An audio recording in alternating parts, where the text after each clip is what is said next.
Level 1. The Dormant. You're 34, working as a teller at a local bank branch out in the suburbs. A stable job, decent but unremarkable pay, enough to cover rent on a one-bedroom apartment without worrying much about the bills at the end of the month. Your parents decide to sell the house they've lived in for 30 years and move into a smaller apartment, closer to the hospital, easier to manage as they get older.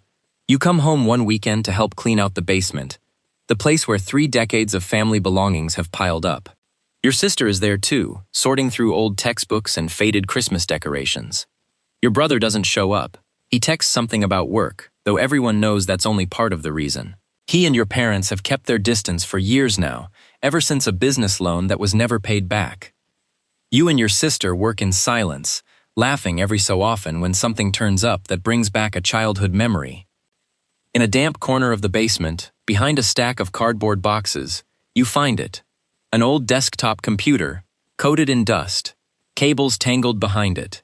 The same computer all 3 of you shared growing up, through high school and college. That thing's probably been dead for years, your sister says, without looking up. You're about to toss it onto the discard pile, but something makes you stop.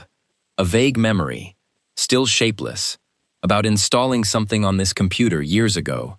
One specific evening you can't quite place anymore. Just the feeling of being 20 and curious. You don't say anything to your sister. You quietly set the computer aside, separate from the pile headed for donation. That night, you take it back to your apartment, telling yourself you'll just check it out before throwing it away. You have no idea what the dusty computer in your trunk is actually carrying. Level 2. The Discovery. A few days go by, the tower still sitting untouched in the corner of your living room. Work at the bank carries you along at its usual pace, and you almost forget about it, until the following weekend, when you're tidying up and trip over it again. You plug in the power cable, hit the button. Nothing, no lights, no fan, dead silence. You try a few more times, check the cord, still nothing. More curious than hopeful, you pop the case open to see if it's just a dead power supply. Looking at the dust-caked hard drive inside, a memory surfaces, sharp and sudden. Sophomore year of college, your life was instant noodles, cheap coffee, and 3 roommates crammed into a rented apartment. One weekend home visiting your parents, you sat down at this exact desktop in the living room, following the advice of a computer science classmate who wouldn't stop talking about some digital currency called Bitcoin, something most people around you figured was either a scam or a thing only extreme tech people cared about. You were more curious than convinced. You used $40 from your weekend job to buy Bitcoin for the first time, through some early clunky exchange with an ugly interface that crashed half the time. The price back then was only about $5 a coin. You walked away with just over $7. Over the rest of that year, every time you scraped together a little extra cash, from your job, sometimes birthday money or a small bonus, you'd buy a bit more, just curious to watch the number in your wallet climb. You don't remember exactly how much you ended up with in total, just that it was a decent amount. You also let the computer run mining software overnight, out of curiosity, not really understanding what you were doing. After a few months, the fan got so loud you shut the program down, afraid you'd fry the machine. You set a password on the wallet, a phrase you figured you'd never forget, made from your childhood dog's name and your sister's birth year. It was the same formula you used for pretty much every other password you had. Early the following year, the price of Bitcoin suddenly spiked, multiplying dozens of times over in just a few months, then crashed hard, losing nearly 2/3 of its value in a matter of days. You shrugged it off, told yourself you were still up a little from what you'd spent, and went back to your classes. You graduated, then went job hunting. You didn't think about that locked wallet again for years. You take the hard drive to a computer repair shop near your apartment. The technician plugs it into another machine, types a few commands, then turns the screen toward you. A list of folders appears, old photos, school files, and one file name you recognize instantly, wallet.dat. Your heart starts beating faster. You try the password you remember, the dog's name, your sister's birth year, a few different capitalizations. Wrong, wrong, wrong. You remember the right pieces, just not the exact order, not whether you'd added a number or a symbol somewhere. The technician shakes his head, says this is beyond what the shop can help with. That night, you can't sleep. The hard drive sits on your nightstand, and every few minutes you glance over at it, as if it might vanish the moment you look away. Level 3. The mark. You're sitting at your teller window, counting out cash for a customer, but your mind is somewhere else entirely. Between transactions, you slip your phone out under the counter and scroll through dozens of websites promising to recover Bitcoin wallets. Polished logos, 5-star reviews, a chat box claiming an expert is online now. That night you call your sister, mentioning you found something in the old computer that might be worth something, and that you're looking for someone to help unlock it. She's excited for you, but tells you to be careful. She's worried it could be a scam. You brush it off and hang up, the warning fading from your mind almost as fast as it arrived. You pick the service that looks the most legitimate and send over the wallet.dat file, along with everything you still remember about the password. A few hours later, they send back a screenshot. Your wallet's balance, looked up on a public blockchain explorer. Anyone can see it, no password required. The number appears 16.3 Bitcoin, over $1 million. Your hands are shaking.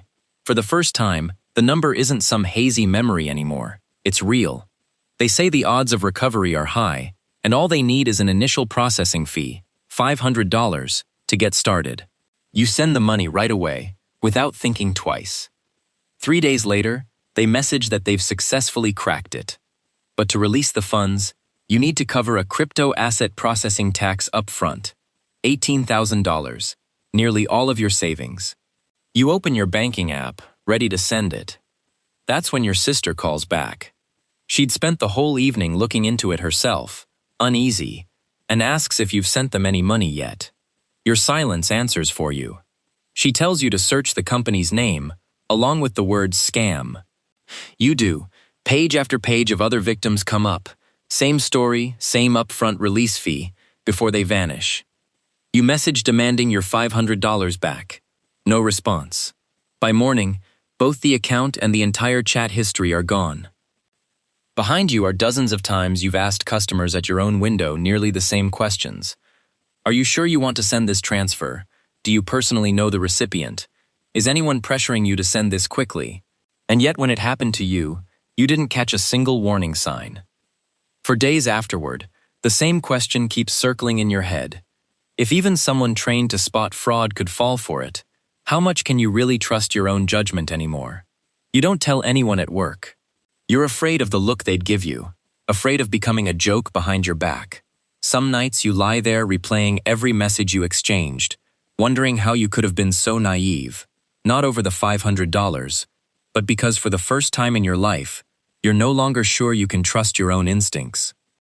You're out $500, and some stranger now holds a copy of your wallet.dat file. But at least now you know one thing for certain, the number is real. Over $1 million sitting there, waiting for the right password, and waiting for someone you can actually trust to unlock it. Level 4. The unlocked. After getting scammed, you're far more careful this time. You don't rush. You and your sister sift through service after service together, looking for names that have been around for years, ones with actual press coverage, and most importantly, no upfront fee. One stands out from the rest, operating for over a decade, only charging if the recovery actually works, taking a percentage of whatever they recover. You send over the wallet.dat file, along with every clue you can remember, your childhood dog's name, Rusty, your sister's birth year, and the habit you had of capitalizing the first letter, sometimes tacking on a number or an exclamation point at the end. They explain it isn't random guessing. Their software runs through your exact pattern, narrowing millions of possibilities down to a number a computer can chew through in a few weeks. 3 weeks later, mid-shift, you're counting out $200 in cash for a regular customer when your phone buzzes in your pocket. You glance at the screen under the counter. An email, subject line, your password has been successfully recovered. Your hand freezes mid-count, heart pounding, but you still have to smile and hand over the cash. Wish the customer a good day, like nothing's happening. At your break, you rush into the employee break room, lock the door, and open the email. The password sitting right there. Rusty 1996. Your hands are shaking so badly you mistype it twice. On the third try, the wallet opens. The balance appears right there on your phone screen, alone in the small break room, 16.3 Bitcoin. You stand frozen for a few seconds, then force yourself to calm down enough to finish out the shift.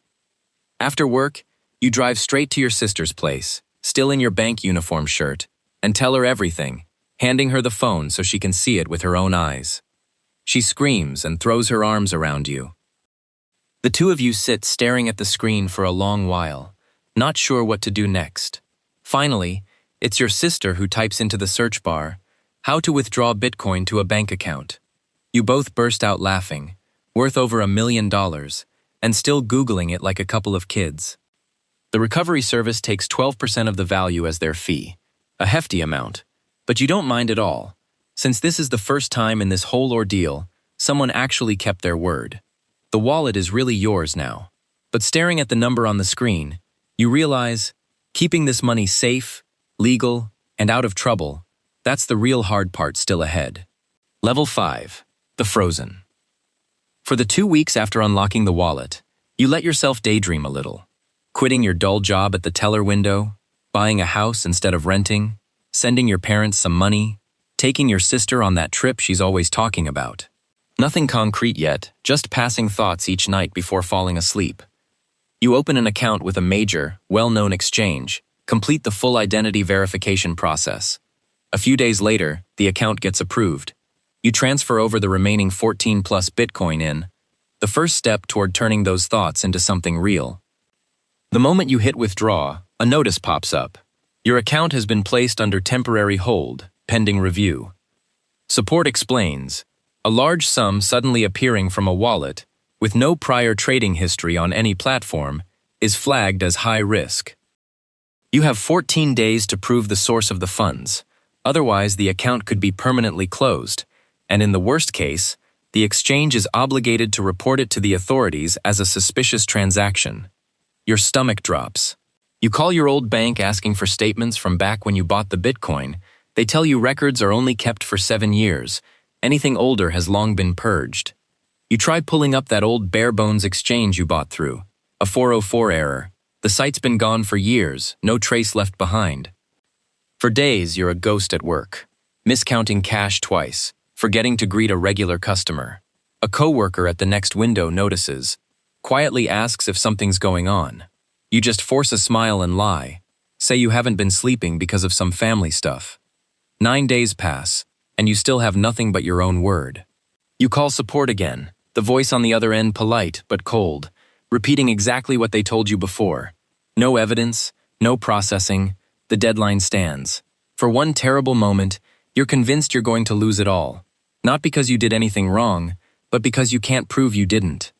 That feeling haunts you more than the fear of losing the money ever could. Being treated like a suspect, despite never having done a dishonest thing in your life. Despite being the very person who sits at that teller window every day, asking customers those same fraud prevention questions to keep them from becoming victims. Now it's your turn to stand on the other side, begging an indifferent system to believe you're telling the truth. On the 10th night, unable to sleep, you dig through every old email account you've ever had, including a college inbox you assumed had been deleted years ago.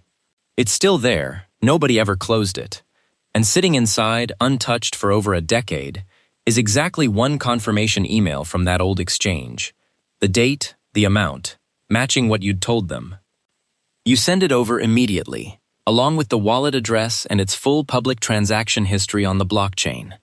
Undeniable proof that the Bitcoin has been sitting in that wallet since 2012, not freshly laundered from somewhere. You hit send just before midnight, less than 2 days before the deadline. 4 days later, past the original deadline, an email arrives. Your account has been verified, the transaction unlocked. You let out a long breath, the relief hitting even harder than the moment you first opened the wallet. But the feeling doesn't last.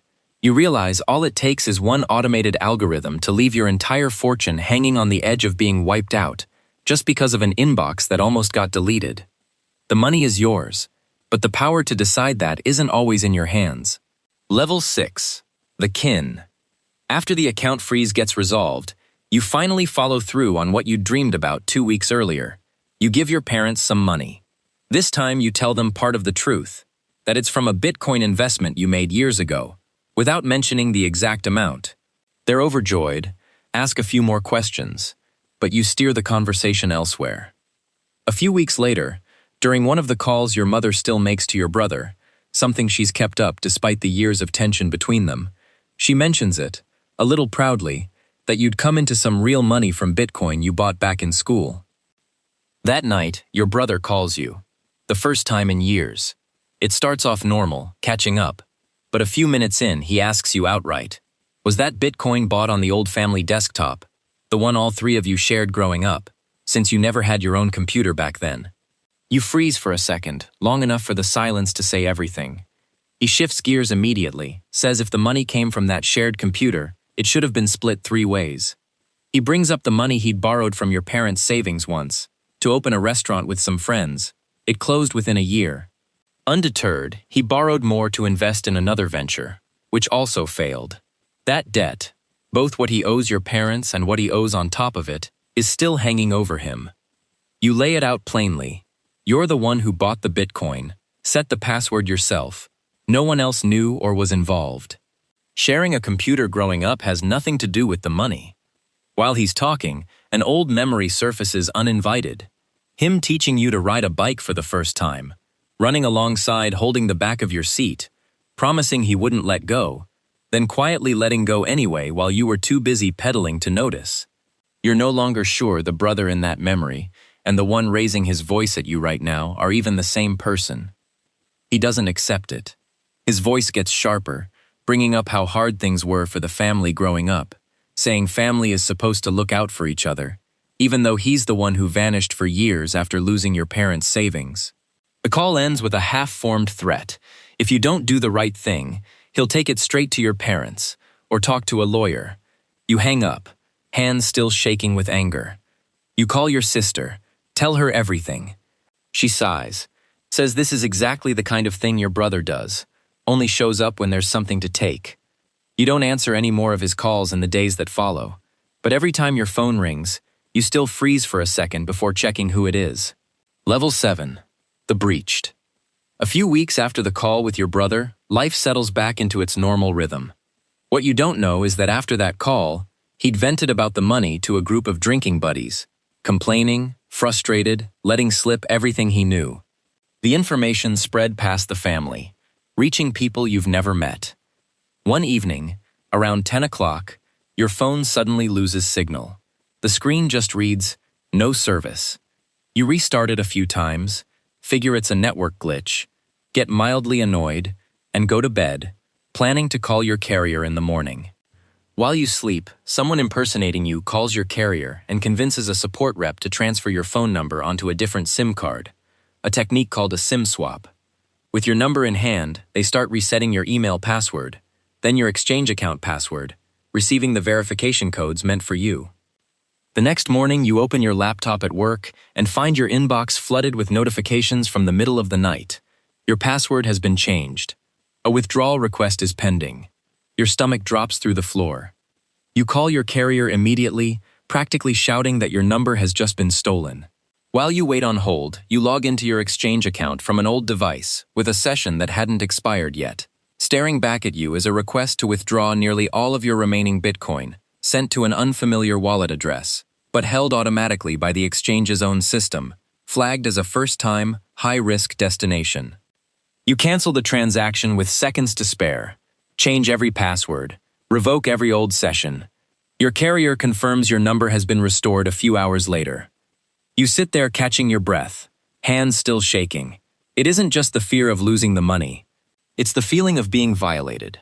Someone, somewhere you'll never know, sat there watching, waiting for the exact moment you were asleep and vulnerable to strike.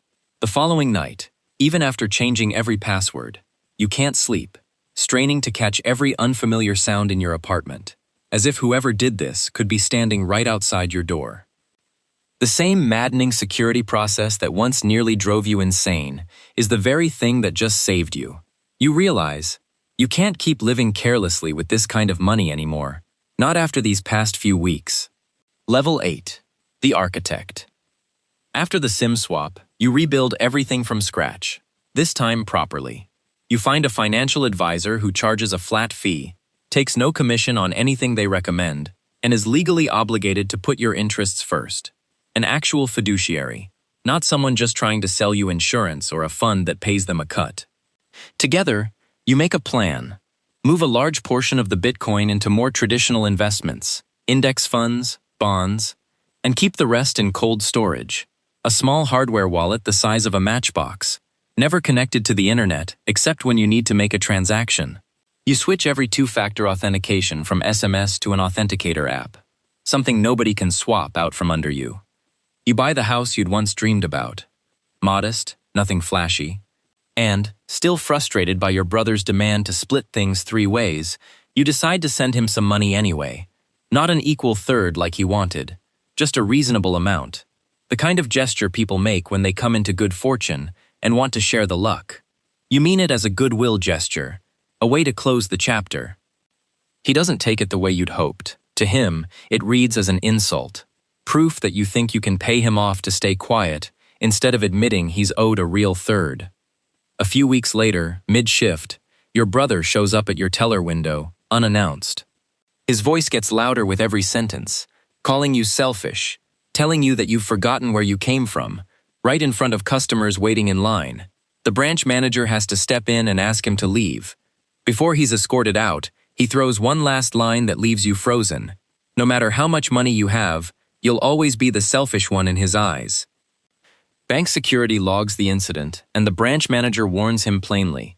If he comes back and causes another scene, the branch will have to escalate it, possibly involving the police. He storms off, face red. A few angry texts come in that night and the next day. Then fewer, then none at all. You stand there at your window, face burning with embarrassment in front of your coworkers, hands shaking, not from fear of losing money, but from the realization that no amount of it can buy back a relationship that's already broken. From that day on, your brother never reaches out again. You don't try to either. It isn't really a decision. It's just a silence that keeps stretching, until eventually it becomes permanent. Level 9. The Veteran. 6 years pass. You're 40 now, still working at the bank, though you've moved into a lower-pressure role, training new hires on how to spot fraud, something you understand better than anyone. During one training session, a new hire asks if anyone actually falls for scams that obvious. You tell a story, no names, no identifying details, about someone who once thought he was too sharp to get fooled, until he lost $500 to a fake crypto wallet recovery service. No one in the room knows it's your own story. You've been married 3 years now, to someone you met through work. Not for the money. She knew everything long before things got serious, and that fact settles you more than any financial contract ever could. Your parents are healthy now, more at ease than they've been in years. Your sister runs her own small business, the thing she'd always dreamed of, funded by an initial investment from you. Not a gift, an investment. Your brother still keeps his distance. Every so often, the family brings him up over dinner, the tone somewhere between sad and resigned. You don't feel angry about it anymore, just a quiet regret that went cold a long time ago. You still use that same small hardware wallet, kept in a safe deposit box at the bank. The one you work at, a coincidence you still joke about with coworkers. Your portfolio is diversified and stable now, no longer at the mercy of a single coin's price swings. Some nights, you still think about that dust-covered desktop in the basement, not with fear anymore, but with a strange kind of gratitude. Grateful for the very delay that almost made you throw it away. Level 10. The Ghost. It's been 8 years since you unlocked the wallet. The money is still there, more of it now actually, thanks to the careful decisions you made along the way. The house is still the same house. The portfolio is still diversified, still stable, exactly the way the advisor mapped it out. On paper, you did everything right. But there's one account that never shows up on any balance sheet. Your brother still hasn't called. 8 years running. You hear about his life secondhand, through your parents, through half-finished sentences at dinner. He's doing fine, getting by, never mentions you. On the occasions the whole family should be together, your father's birthday, Thanksgiving, he always finds a reason to be absent exactly when you're there. You've bought everything money can buy. You've never bought back the one thing you actually lost. Some nights you wonder if you'd handed him the full third he asked for back then, whether things would have gone differently. You know the answer isn't that simple. The money was never really the whole issue between you two, just the thing that finally exposed cracks that had been there long before. But knowing that doesn't make the question any less persistent. You still drive past that old computer repair shop sometimes, under new ownership now, a different sign out front. You remember exactly what it felt like standing at that counter, heart pounding, not knowing if the hard drive was alive or dead. You wish you could go back and tell yourself one thing: money comes, money goes. But some doors, once they close because of it, never open again. Somewhere out there right now, a brother, a sister, someone, has just found out their family is about to come into money they never expected. They're wondering if they deserve a share of it. They don't know yet. Once that question gets asked out loud, it changes the color of everything that comes after it, permanently.